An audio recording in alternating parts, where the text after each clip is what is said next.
pela cidade de Cafarnaum, realiza os seus milagres, cura o servo do centurião. Logo depois ele sai dessa cidade e anda 40 quilômetros e ele chega na cidade de Naim. 40 quilômetros. Naquela época não tinha automóvel, não tinha moto, não tinha bicicleta. Ela andava a pé. Olha o esforço do Deus Todo-Poderoso. E com ele, o versículo 11 registra o seguinte: e uma grande multidão. Eu já consigo enxergar algo importante nessa mensagem. O Senhor Jesus, Ele não para de realizar a sua obra. Enquanto nós estamos vivendo a nossa vida, o Senhor Deus Todo-Poderoso, Ele está movimentando, Ele está se mexendo, Ele está realizando aquilo que é necessário. Enquanto você está sentado dando a sua atenção a essa mensagem, o Senhor está mexendo na sua vida, na sua família e na sua casa. Enquanto você está sentado nessa mensagem, o Senhor Jesus está operando. Glória a Deus, aleluia. Algo que eu achei muito interessante. Uma multidão seguindo Jesus. A diferença está de vermos umas coisas boas e as ruins é com quem nós andamos. Essa multidão estava seguindo o Mestre. Hoje em dia, quem nós estamos seguindo? Com quem nós estamos andando? Qual é o nosso companheiro? Quer ver milagre? Quer ser próspero? Quer ter uma vida abençoada? Ande com o Mestre. No mundo de hoje, o envolvimento maligno está tirando pessoas da igreja. Então é necessário andar em uma multidão que acompanha o Mestre, andar com pessoas que andam com o Mestre. Uma multidão estava indo com Jesus Cristo. Então eu digo para você essa noite, meus irmãos, se você quer ver milagre, se você quer ter uma vida próspera, ande com aquele que é de Deus. Não ande com pessoas frias, não ande com quem vai te desanimar, não ande com quem vai fazer você desistir, não ande com alguém que vai colocar dúvidas na sua cabeça. Ande com pessoas que vai pegar você na mão assim, e em você cair, vai catar você na mão, vai te ajudar a levantar. Ande com pessoas que vai te dar um ânimo. Aleluia, aleluia. E no versículo 12, Jesus ele chega na cidade. O que ele encontra? Esse levava um defunto, filho único de sua mãe. Imagine você, imagine Jesus chegando. A cidade de Naim era uma aldeia, mais ou menos. Ela tinha somente uma saída. E Jesus chega nessa saída e encontra quem? Um funeral. Era costume judeu uma procissão de um funeral passando na cidade. As pessoas deixaram os seus afazeres, ir ao final da fila e acompanhar esse funeral.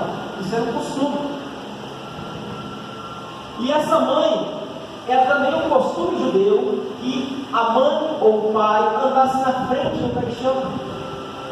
Nossa, isso é maravilhoso. E essa mãe está ali andando com aquela multidão, e o seu sofrimento, o seu desespero, porque não tinha mais ninguém por ela. Se ela perdesse um filho, ela ia depender ou da caridade de outras pessoas, vizinhos, ou ela tinha que depender de um parente rico para sustentar. Se não fosse dessa maneira, ela iria passar necessidade. Mas o Mestre, que é um Deus maravilhoso, ele chega na hora certa, meu irmão. Essa mulher estava caminhando para o único caminho que tinha para sair da cidade. E Jesus veio andando 40 quilômetros e chegou na hora certa. Por que ela estava andando para sair da cidade? Porque o cemitério dos judeus era fora da cidade. E era costume também judeu sepultar os seus mortos no mesmo dia que faleciam. Olha o mistério. Uma saída, uma entrada. Essa mulher levando o teu filho, quem que ela encontra no caminho?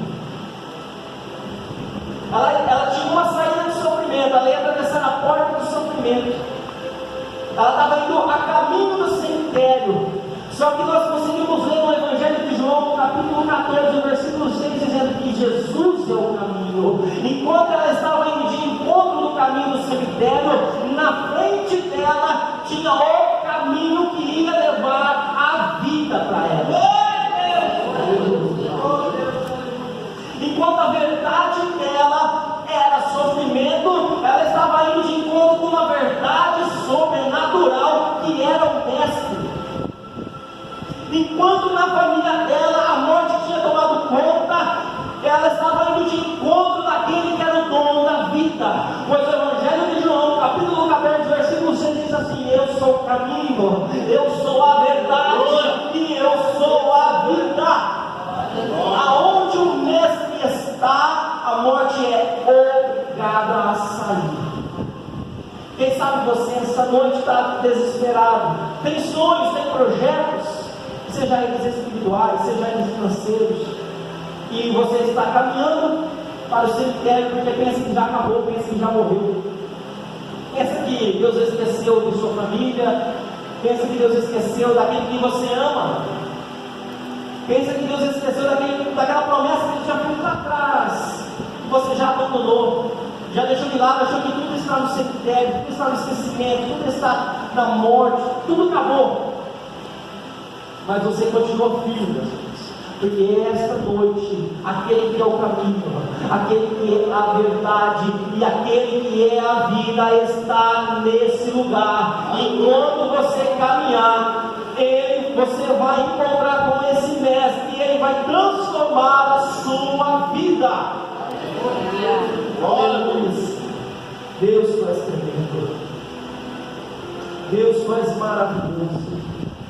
O Evangelho de João, capítulo 10, versículo 9 diz assim: eu sou a porta.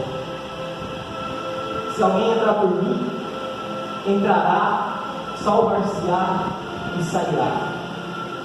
Aquela mulher estava indo para a porta do desespero, mas no meio do caminho tinha alguém que ia transformar essa atitude, porque a porta da esperança, do milagre, da salvação, do refrigério, da cura, da libertação, da alegria, da paz, da prosperidade, estava lá esperando. Não pense em você que você está caminhando para o cemitério, não. Está difícil, está apertado, está complicado, está judiando, está machucando. Você não está entendendo porque a sua família não está conseguindo ir para frente. Você não está entendendo porque a tribulação, porque as circunstâncias. Ei, eu quero dizer uma coisa para você: o Mestre, o dono da vida, a porta, o caminho, o Todo-Poderoso está vindo ao teu encontro. Glória a Deus. Não se desespere. Olha que interessante o versículo 14, o versículo 13: e vendo ao Senhor. Por que o Senhor viu ela se estava no meio de uma multidão? Eu falei agora atrás que era costume judeu que a mãe ou o parente acompanhasse e fosse na frente do defunto. Falei? Foi por isso que o Senhor viu ela. Porque se ela estivesse atrás da circunstância, o problema seria maior. Mas como ela estava à frente do problema, ela estava visível ao milagre. Aleluia. Dizendo uma coisa para você: enquanto você ficar se escondendo atrás do problema, enquanto você achar que esse problema não tem mais solução, o Mestre não vai te enxergar, porque você está dando força para a dificuldade. Mas se você tomar a frente, se você falar não, vai dar certo, se você deixar para trás todo esse desejo de vontade de parar, esse desânimo, essa angústia, tomar a frente da situação, continuar acreditando, o Senhor vai te ver. Ele vai te contemplar. E vendo o Senhor, moveu de íntima compaixão e disse: íntima compaixão, e disse: não chores. Que palavra linda. O Senhor viu ela e falou: não chores. Uma palavra de consolo, uma palavra de refrigério. Não se desespere. O Senhor dos Senhores, aquele que vai voltar a buscar a igreja fiel, está dizendo essa noite: não se desespere, aleluia. Não se apavore. Tenha paciência, que eu estou enxergando a sua situação. Tenha paciência, que eu estou no controle de todas as coisas. Aleluia.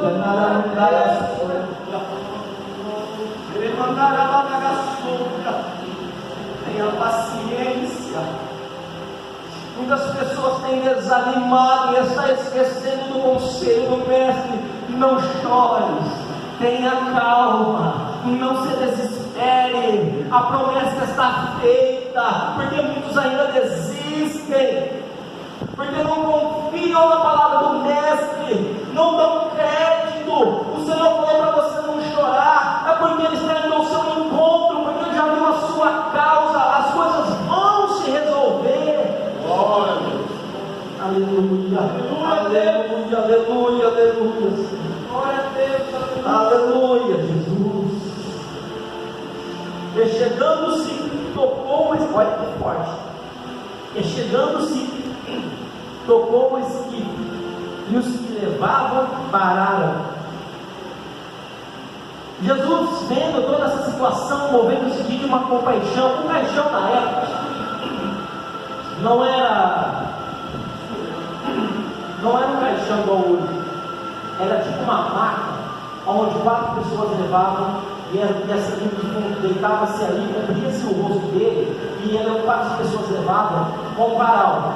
Por que levavam com um varal? Ele ensina. Porque na lei, em Números capítulo 5, ali no versículo 11 ao 20, fala que era impuro tocar no morto. Você estava impuro por uma semana, não podia tocar no morto. Olha que forte, o que o mestre faz? Na lei, o morto influenciava na vida do vivo. O que o mestre faz aqui? Ele influencia na vida do morto, porque ele é o dono da vida. Aleluia. Na lei, se você encostasse no caixão, você já estava impuro. Jesus tinha que dar um toque, e tudo para. Ei, você está achando que não está vendo nada se mexendo? Está achando que Deus precisa fazer um espetáculo para transformar a situação? Está achando que Deus precisa virar a casa de ponta cabeça para transformar a situação? Mas não é assim não, é só um toque do mestre. É só um assopro. Deus, só com um assopro, abriu o mar vermelho. É só um toque, é só uma palavra. Quando nós lemos o livro de Gênesis capítulo 1, ele só falava: haja luz e houve luz. Haja separação entre a luz e as trevas, e separava. Era uma palavra. Deus não precisava ficar fazendo um reboliço. Às vezes nós tentamos encontrar o Senhor nos reboliços, nós queremos ver, mas somente um toque, somente um momento, somente uma parada, somente uma palavra, a situação muda, tudo para. Olha o que ele fez: tocou e parou. Ele influenciou o morto. Aonde, meu irmão? Olha o versículo, diz assim: e disse a voz de autoridade: jovem, eu, o dono da vida, te digo, levanta-te. Está glorificado. O dono da vida. Jesus tinha o costume de ressuscitar. Não importava a época que estava morto. A filha de Lázaro tinha acabado de morrer. Evangelho de João capítulo 8. Ele chegou e colocou a mão: menina, aqui te digo, levanta-te. Esse jovem aqui estava indo para o cemitério. Ele disse: jovem, aqui te digo, levanta-te. Ah, mas aí está fácil, está fácil. Evangelho de João capítulo de número 11. Lázaro estava morto há 4 dias. Jesus veio tirar a pele e falou: Lázaro, sai para fora. Ele é o dono da vida. Ele transforma. Ele dá vida para aquilo que parece que estava morto. Quando nós olhamos o Velho Testamento, o povo do Mar Vermelho acabou tudo. Mas ele falou: não, mar, separe-se. Daniel na cova dos leões: você não vai matar meu filho. Os 3 jovens crentes, ele entrou na fornalha com ele, desatou os nós, aí do rei ficou transtornado. Não foram 13 que lançamos na fornalha? Ele é o dono da vida. Só toca, só acontece o algo sendo permitido, irmãos. Agarre isso com fé, agarre isso na sua vida com todo o amor, com toda a fé. Nada na tua vida vai acontecer se o dono, o Criador dos céus e da terra não permitir. Ele é o dono da vida. Em 3 situações diferentes ele ressuscitou. É prova suficiente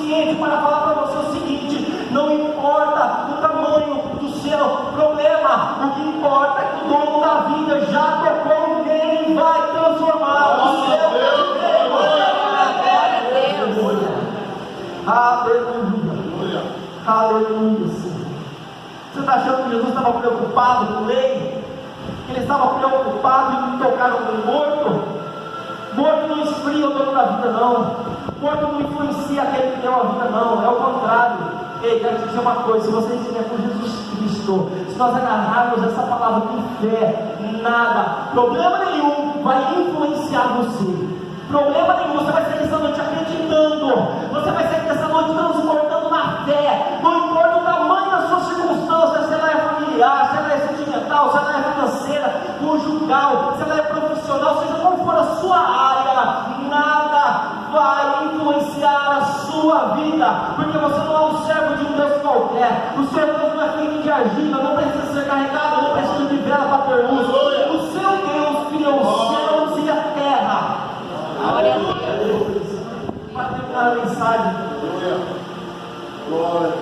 o defunto assentou-se e começou a falar, e entregou-se à sua mãe. Jesus poderia ter falado aqui: eu ressuscitei, ó, não. Sentou-se, começou a falar, e com aquele amor que ele tinha visto ela, de íntima compaixão, ele devolve a alegria na vida daquela mãe. Ele quebrou o funeral dele. A morte que você sabia o que fazer, porque o dono da vida falou: ó, te pedi, jovem pedido, levanta-te. A morte falou o quê? Não posso fazer nada, eu tenho que devolver. Ele é o dono da vida. O menino se levantou, se assentou, e ele devolve a alegria para a mãe. A mãe ia voltar, a mãe saiu da casa desesperada, sofrida, saiu da casa pensando como seria a vida dela, mas no meio do caminho ela encontra o transformador de situações, e no meio do caminho ela volta para casa com o seu filho na mão, voltando com uma alegria, dizendo: a morte não vai entrar na minha casa. E a história diz, isso é história, a história diz que nessa casa, isso está registrado no livro de Eusébio de Cesareia, que essa casa futuramente virou uma igreja. Depois da morte de Jesus, esse milagre percorreu, lembrando que no finalzinho aqui fala que a fama de Jesus correu por toda a circunvizinhança. E essa casa tinha virado uma igreja futuramente. Mas mesmo que fosse uma história, imagina que alegria para essa mãe. Imagina que grande alegria voltar com seu filho pulando, sabendo que vai acordar ele e falar: vem tomar um café. Ei, Deus vai devolver a alegria. Você está achando que esse choro, que esse sofrimento, que essa tristeza, você está achando que essa angústia que você está aí vai durar para sempre? Vai nada. Glória a Deus. Você está achando que você está passando por luta? Eu sou prova viva de que Deus transforma situações. Deus me livrou da morte, meu Deus. Quando eu estava no Mato Grosso, minha esposa está aí, pode confirmar. O caminhão tacou para fora com a moto, eu capotei com a moto, eu tive traumatismo craniano, eu perdi a memória, minha esposa está ali. Hoje eu estou pregando a palavra do Senhor. Ele tentou ceifar a minha vida, mas ele não consegue. Por quê? Porque aquele que está comigo é maior do que ele. Então acredite, amém? São 9 horas, meus irmãos, eu quero terminar a mensagem. Acredite nessa palavra.